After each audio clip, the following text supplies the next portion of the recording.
জাকির হোসেন নামের এই যুবকের নাম শুনলে এলাকার রাজনীতিবিদ থেকে শুরু করে সাধারণ মানুষ ভয়ে আঁতকে উঠতেন সবাই। সবসময় সঙ্গে থাকতো অস্ত্র, তার ভয়ে তটস্থ থাকতো এলাকার সবাই।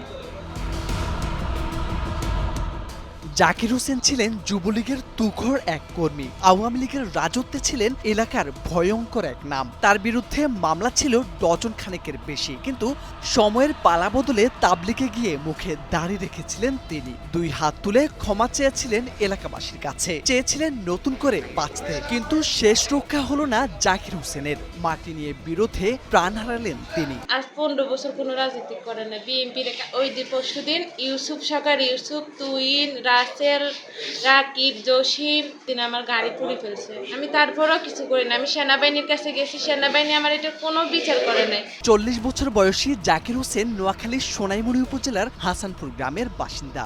এলাকায় মাটি বিক্রি করতেন তিনি। প্রতি গাড়ি মাটি বিক্রি করতেন 1200 টাকায়। একই এলাকার ল্যাংড়া নজরুল, তুহিন, সাদ্দাম সহ 10 থেকে 12 জন প্রতি গাড়ি মাটি বিক্রি করতেন 1200 টাকায়।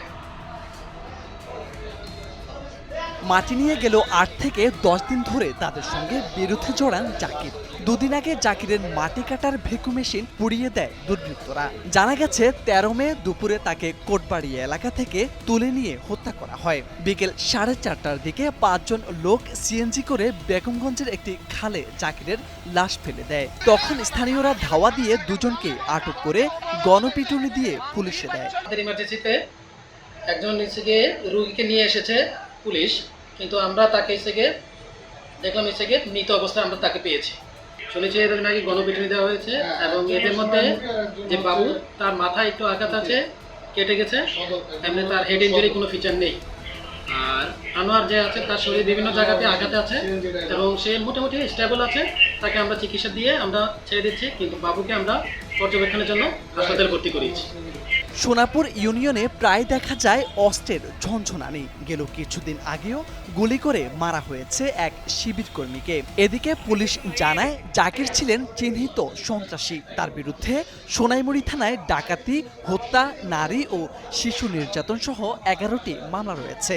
এছাড়াও বেগমগঞ্জ মডেল থানায় ডাকাতি, ছিনতাই সহ 2টি মামলা রয়েছে। আমাদের থানায় ভাইয়া মামলা পাইছি আমরা 11টা ওনার বিরুদ্ধে। 11টা মামলার মধ্যে আদার সেকশন, যেটা মারামারি, ঝগড়া, এগুলি নর্মাল মামলা, এগুলি আছে।